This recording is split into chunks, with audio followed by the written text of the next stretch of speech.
Mapping and survey are considered crucial complementary tools in gathering geographical data necessary for effective planning for growth and development.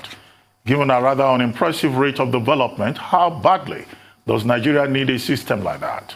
Well, joining us now to have a conversation around this subject is Taiwo Samuel Adeniran, Surveyor General of the Federation of Nigeria. Mr. Adeniran, good morning, and thank you very much for joining us. Thank you very much for having me. Good morning. Well, Mr. Adeniran, you assumed office, I guess, in February 2020 as Surveyor General of the Federation. So it's been a little more than a year since then. What are the specific challenges that you have observed, and what steps are you taking to address those challenges, particularly with the mapping of boundaries? You know that across Nigeria, there's always this problem about not knowing what the boundary is between one state or the other. So you find in Akwa Ibom fighting another state. You find Benue and Taraba fighting each other. Why is it so difficult to just carry out what would ordinarily be considered a routine mapping process in other parts of the world? Thank you very much, Mr. Albert. And I thank you for this opportunity to come and actually have a discourse on this matter. I was confirmed in January 2020, not February. Okay, fine. 2020. And thank you very much. We have been facing some challenges. The challenges, actually, I can really classify them as ignorance and people not appreciating exactly what geospatial information are capable of doing. And talking about the boundary, the responsibility actually is that of the National Boundary Commission, but we are the partner, we are the technical partner to Boundary Commission.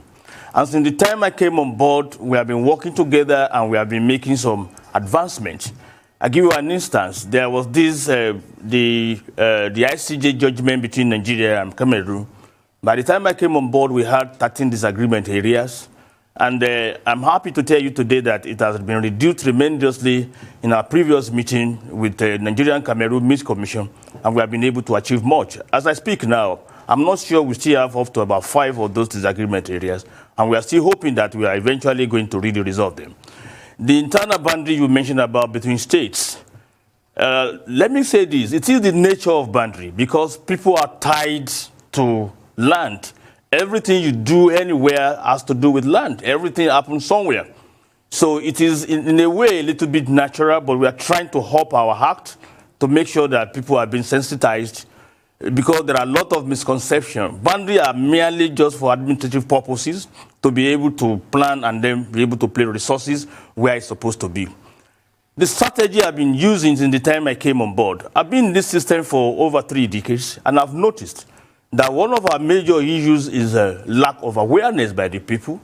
Many people don't really know about what actually geospatial information is capable of doing.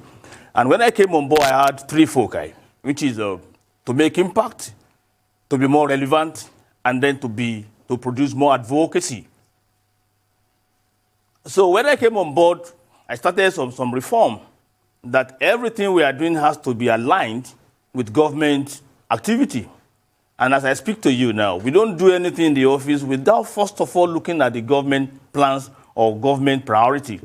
For instance, we used to have 9: infrastructure, empowerment, security, anti-corruption, and so on and so forth. But now, today, we have just 3, which are just security, infrastructure, security, anti-corruption, and economy. That is what we are focusing now. And whatever we do in the office, we make sure that we actually let them line up with government activities. These are the strategies I've been using. Right, thank you for that. But you said a really important point, that the general public don't realize the importance of geospatial information. Can you then educate us and tell us what you do in these areas that you've said with regards to the government's C agenda, security, the economy, anti-corruption? Also with COVID-19, you have really done great work there. Can you just expand on that and tell us what it is that you do and why it's so important? Thank you very much. Surveillance mapping and the production of geospatial information is like creating a kind of a mini environment. our maps that we produce are just a kind of a model of the environment, which actually will give us the opportunity to make informed decisions. And since the time I came on board, we have been looking at areas that we need this geospatial information now. We've partnered with some government agencies, like the armed forces. Of course, it's not new. We also partner with Tourism Development Commission. We are also in partnership with NIPOST. We are also in partnership with some schools. We do research. And this is what we have been doing to make sure that people actually know exactly what we are talking about. When it comes to the people not realizing the importance of even the literate most times, a lot of people ask exactly, what is the survey? What are they doing? What we are doing actually is to provide information which government will use to take decision. This is what we do. And we have been trying to make sure that we put our money where our mouth is. Of course, paucity of funds actually has been one of our major challenges.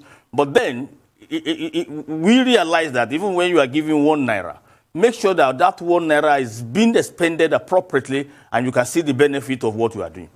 Like I said at the beginning of this program, I said I've been taken to advocacy, trying to actually explain to people what we do. And let me tell you, when I came on board, I prepared a questionnaire for government institutions to know about their geo-information needs. And then in places where they don't even know, we try to educate them or to assist them.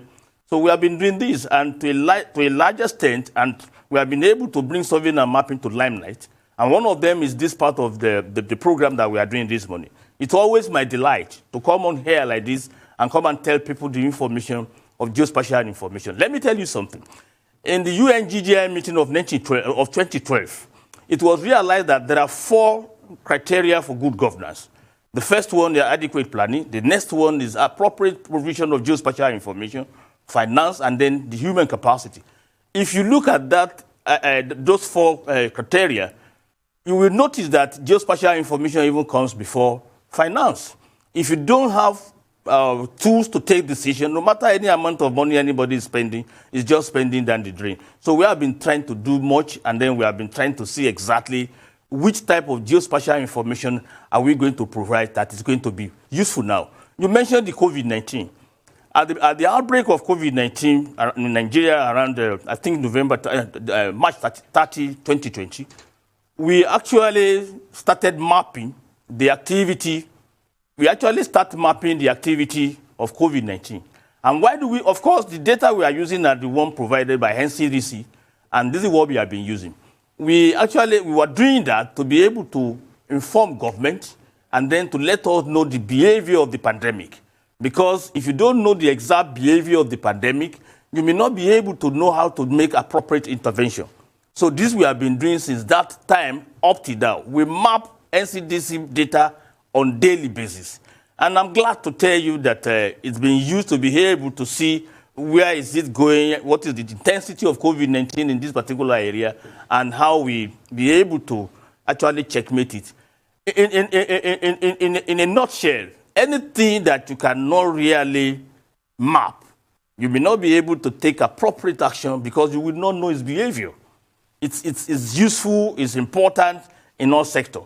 So in COVID-19, we have been able to advise government, and it's glad in my heart that recently the Presidential Task Force on COVID-19 has invited the office to be one of the to come and participate in the technical aspect of COVID-19. And I'm happy again now that we are talking about vaccine. The vaccine, yes, is there. Okay. How do we distribute this vaccine in an area that it's going to help the distribution of it? It's going to facilitate how people will get there. Mr. Adeniran, sorry to interrupt you. Hello? We need to take a short commercial break, and then we'll come back to you. The conversation will continue. Please stay with us. We'll be right back.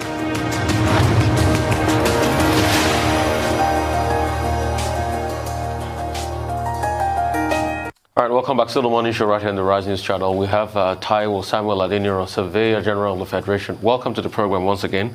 I want to ask this. I want to know, the use of technology. How's that been since you got into this position? And congratulations, I should say, on your position since you've been here last year. The use of technology, because now geospatial mapping has become the hallmark of technology. And I want you to tell me a little bit about the Nigerian satellite. I know we launched a communication satellite early 2000s, NigeComSat. I want you to tell me how that satellite has been deployed in the use of geospatial mapping. And thirdly, I also want to tell me how much money are you making? Because that NigeComSat ought to be used for a lot of surveillance, geospatial mapping, surveillance satellite, yeah? Correct me if I'm wrong on that. And also, you ought to be making some money, you know. Communication satellites at least should give you some level of bandwidth. You should also, the first satellite that was launched before the communication satellite was for floodplains and things like that and some level of mapping. So the integration of satellites, your technology of mapping, and what's that bringing in as revenue? Because governments of other nations make a lot of money, you know, from geospatial mapping, and it's a big industry on its own. I mean, you could service private clients and some other clients across the last mile. Thank you very much. Let me clear one area. The management of Nigeria's satellites and the launching of it is not the responsibility of the Office of the Surveyor General of the Federation. Okay, I know. I'm happy you mentioned NigeComSat and again, NASDA. Yeah. NASDA are actually people who are in charge of that. But you get our feeds responsibility from them? is to map. Huh? Do you get feeds from them for your mapping? Do you get feeds from them to aid your mapping? Okay, well, they used to have, or they have the 1 in 30, the resolution, 1 in 30, the 30-meter resolution imagery. They had that, but when it comes to some other large-scale mapping, most times we procure our spatial data like imagery from outside. For instance, the last one we procured was the Infoterra with 25 licenses, and it's covering about 97.5% of Nigeria, taken for some other area where we have cloud cover. Actually, at maturity, NASDA is supposed to be able to provide the needed geospatial information. But be that is me, NASDA and NigeComSat, they are making advances, just like what you said, but we are not responsible for the maintenance and the launching of those satellites. Now, coming to the issue of technology in surveying, hitherto, when you want to really acquire geospatial information, there are about 2 or 3 ways you can do that. There's one we call the classical approach. The classical approach is where a surveyor will carry his equipment, in those days, total station, theodolite, and in recent time we have total station, and we have more sophisticated equipment like high target, differential GPS, and before you need to cut to see through a kind of a line of survey. But today we use satellite technology for mapping. And what do they do? There are so many satellites out there, GNSS, GPS, Galileo. Of course, like you mentioned, we also have our satellite there. A good number of them, they goes around the world twice a day, and they're about 20,000 kilometers thereabout in the sky. What do? They collect all kinds of information about agriculture, about vegetation, about the terrain, the digital terrain model, the digital service model, and what have you. We, as the surveyor, we use this information, the geospatial information. At times, we can fly. Some of these things, we call them remote sensing. The first one I mentioned was the classical approach, where a surveyor will hit the ground and start taking information. But that one is more tedious, and it takes a lot of time. But these days, we use technology. You don't need to cut through any bush. You don't need to send people to go and stay somewhere and carry target, except when it's absolutely necessary. These days, we used satellite technology. We use all these new equipment that have been developed for our use, like I mentioned, the eye target, your differential GPS. Some of them, you can tie them on your car and then drive around an environment and collect the information you want to collect. And when we are talking about geospatial information, these are information about the positions. I mean, we call it geographic addresses. These are information about the position of entities, either artificial or natural, to really be able to make inventory and see exactly what is where.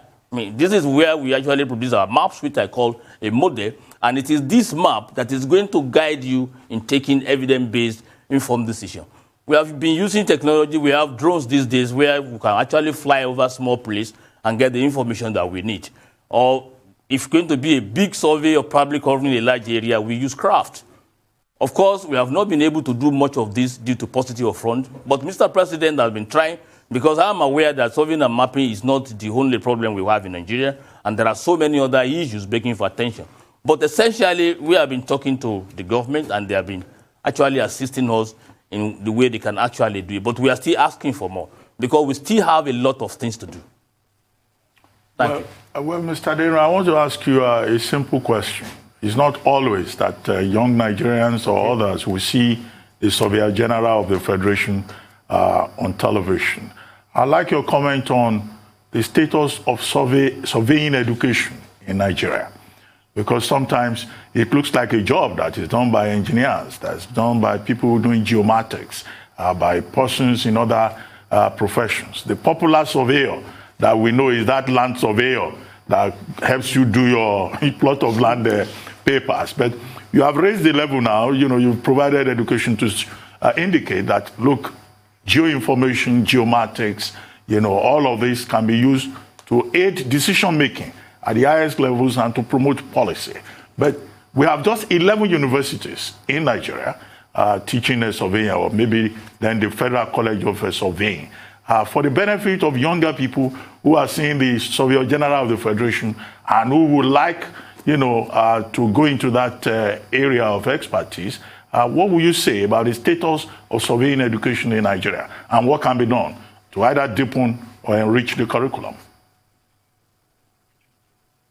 Thank you very much, Mr. Abati.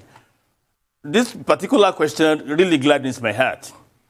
It is true that the surveyor that many people used to see are those people, they just see their neighborhood carrying one white, red pole or staff. Surveying is a lot much more than that. And let me now say this. As at the time I was studying surveying at University of Lagos, there were 3 universities in Nigeria that were offering surveying. University of Lagos, University of Nigeria in Nsukka, and Ahmadu Bello University. But today, I want to tell you that so many other universities have joined them. University of Ife is also studying surveying and geoinformatics now, and so many other universities. What is the office doing to actually encourage the teaching and then the learning of geospatial information? When I came on board, I realized that we still have, some people are coming to take this job from us, and we must be very serious about their training. So what we did was then that, because we normally have a meeting that joins the practitioner in every other sector in Nigeria in surveying and mapping, we normally hold meeting once in a year, which we call survey coordination meeting, an advisory board, including the institution.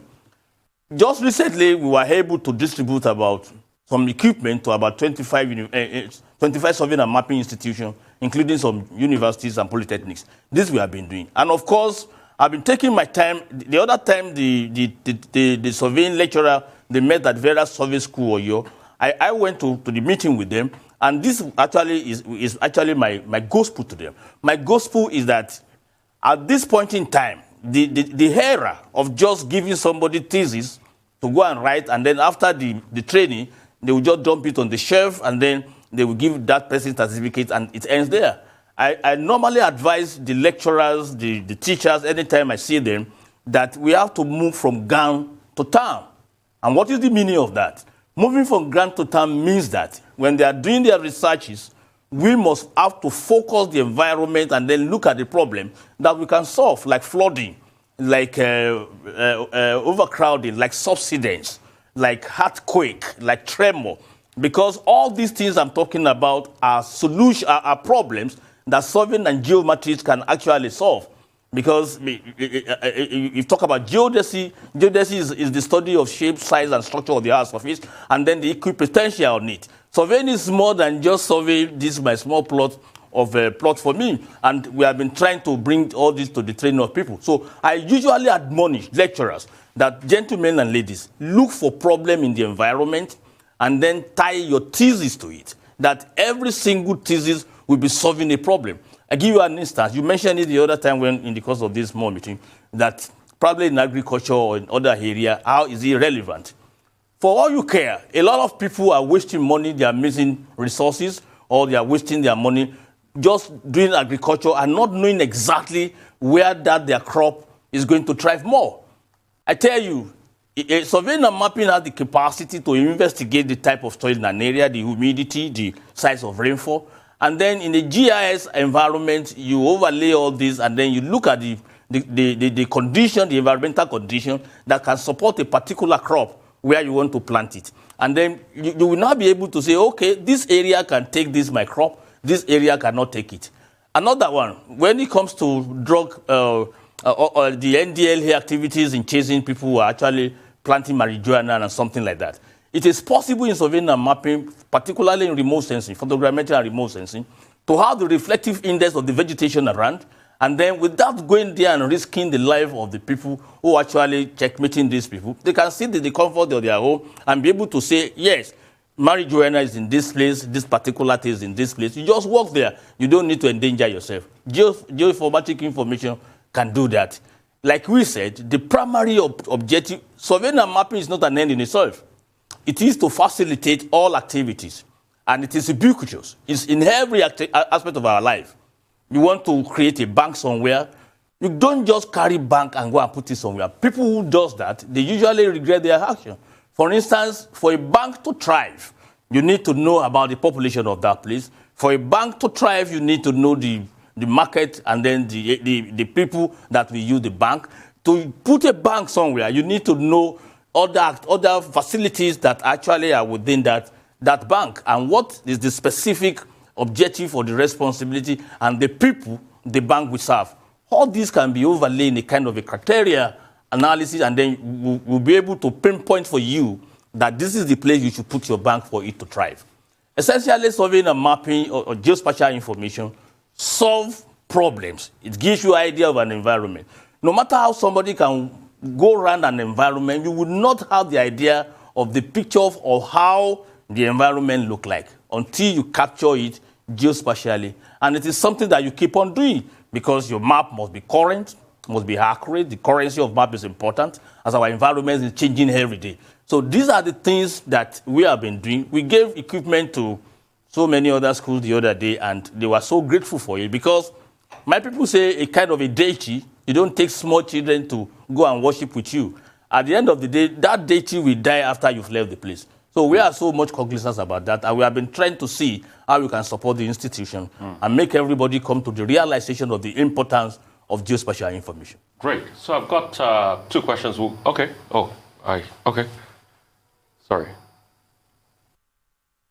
We're going to take a commercial break in a moment, so I'm not sure if I should go ahead and ask the question. Should I? We'll take a short break. We'll be back with more with you, sir. Please stay with us.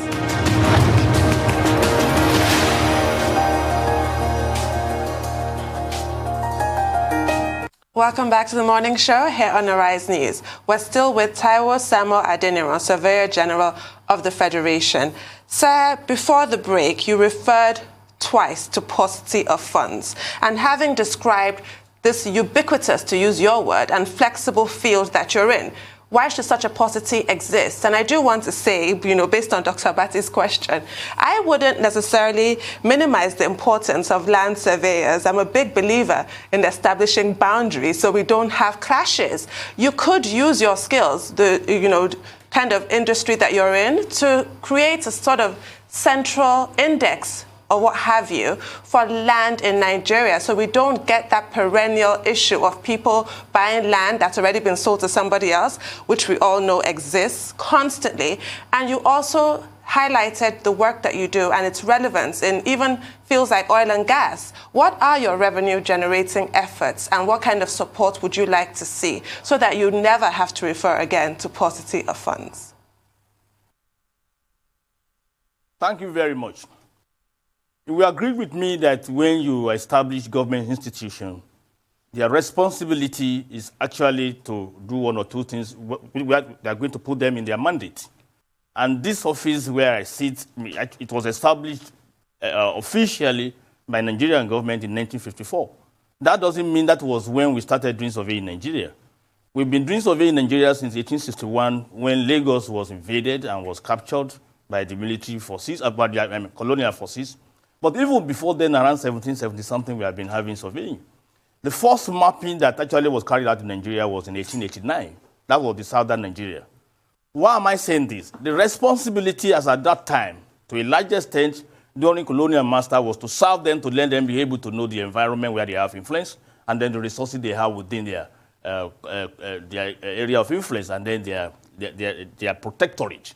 So now, in the beginning, surveying and mapping was to be a kind of a social service within a country where you may not necessarily have to generate revenue. But when what you eat finishes, all those things you don't eat, they should take over. Life is changing. And I like the question you just asked now, that why should it be paucity of funds disturbing us? We felt the same way. And I speak to you now. The office has a commercial business department where we also bid for jobs, because people talk about thinking outside the box. What we are trying to do now is that we are thinking without the box. So we are now trying to actually operate and then to be able to generate revenue. As I speak to you now, there's a particular surveying and mapping infrastructure that we call continuously operating reference station. We need about 205 or thereabout of such stations. They are active satellite stations. They are active pillars. We need about 205 of each to actually have a kind of infrastructure for mapping Nigeria and reduce all manners of error and reduce all hardship in providing the map of an environment. If we want to do that particular infrastructure, we need a lot of money. Then, paucity of funds, are we going to wait until we have the money? Bearing in mind that we have been funding all these our activities through appropriation. So what did we do? We are talking to original equipment manufacturer. We have been talking to about 2 or 3 of them, and we are looking for a kind of private partnership arrangement where they will bring their wares, and then we'll partner with them. We will give them some kind of a seed money that we are going to commit to it, and then we run it together on a commercial basis. Because when it comes to commercial activities, you don't mix bureaucracy with it. When it comes to commercial activities, you must be able to know exactly when are we going to get this, who is going to do this. And the infrastructure I just mentioned now has to run 24/7, 24 hours every day, just like our mass for all these service stations, all these our phone, our GSM phone, which we subscribe for. It's going to be something like that. We've been talking to them.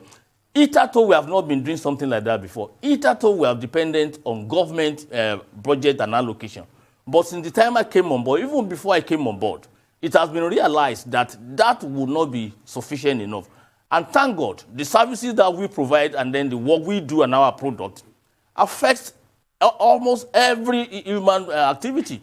I tell you, just to remind you, I'm sure you are aware, the SDG, the Sustainable Development Goal that we are expecting the result by 2030, if we don't have the appropriate geospatial information that we are going to use to make sure that all these things actually been achieved, we will not be able to achieve anything by 2020, and even the other activities beyond. Okay. Because surveying product, we have to actually assist you to take decision and then to do a lot of things. It will let you know exactly where to focus. Okay. Thank you. I mean, great insight you shared, but why don't you just bring the OEMs to Nigeria, like Garmin and the likes that make mapping equipment? Why don't you have a scheme where they come and set up factory here? That's just one thought. Secondly, please clarify this for me. National Population Commission said they're taking about 10 billion and they're doing mapping, mapping the country for the population census and the likes, and I want to ask, are you part of that scheme with them?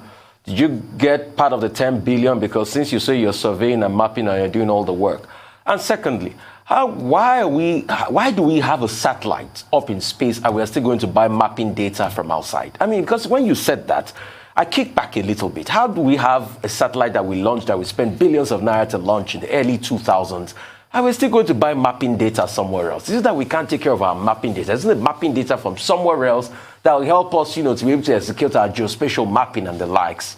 And 3, what are the borders really in this country? Because we've had many fights as regards borders. I think Dr. Abati raised that point. Soko oil well is one. What are the real borders? And we don't really get to hear, the leadership of the mapping unit, your unit, in all of these court judgments. I mean, we all remember how Bayelsa, I think, and it was River State, fought along very, very strong lines as regards the oil wells and the likes. So what are the borders? What are the clear borders in this country as we speak today? And why can't we have Garmin here and some other mapping companies, come set up their OEMs here and their factories? And thirdly, tell me a little bit about that 10 billion and the MPC? I mean, did you guys get part of the money? Because MPC, National Population Commission, say they're mapping recently. Were you guys doing that job? Thank you very much. Honestly, these are part of the problem we are having. And these are all government institutions. As I talk to you, there are proliferation of mapping activities in the country. And we are not just sitting down. As I speak to you, I've been talking to the chairman of House Committee on Works that oversees our office. And we have actually complained this thing to them, that everybody cannot be doing mapping. And apart from that, everybody doesn't have the expertise. There are going to be overlaps. There are going to be waste of scarce resources. The Survey Coordination Act of 1962, which was the first legislation that we secure in this office, we have been finding it a little bit difficult to implement it, because it is one thing for you to have law, it is another thing for you to have to implement it. We've been talking to people in authority, we've been making effort. As I talk to you now, there's a particular bill that is being ongoing and being tried to dot the T across the whatever, that Surveyor General Office is the office that should provide geospatial requirements for all sectors. All of us cannot be providing geospatial information, and at the end of the day, one person will be repeating what the other person has done. And the major objective for Survey Coordination Act is actually to harmonize all surveying and mapping activities to check wastages, which we are having now. The 10 billion naira you mentioned, I'm not actually in that picture. And, okay, so that means you didn't collect the 10 billion naira the MPC talked about. But I'd like to say thank you so much. Okay, thank you so much for your time, because we have to wrap things up now. Let me respond. Well, Mr. Adeniran, thank you. Okay, let me quickly respond to the OEM. Okay, in less than a minute, a second. Please. Thank you very much. OEM are the original equipment manufacturers. Like he mentioned, there are all over the places. When it comes to business, there is no sentiment in it. And people will want to carry their money to an environment where their investment is safe. And then you have to go into a talk with them. Well, actually, I've spoken to South of China. We have to thank you. Let them be able to realize that investment is secure. We have to thank you, Surveyor General of the Federation, for your time and for your insights. Thank you very much indeed.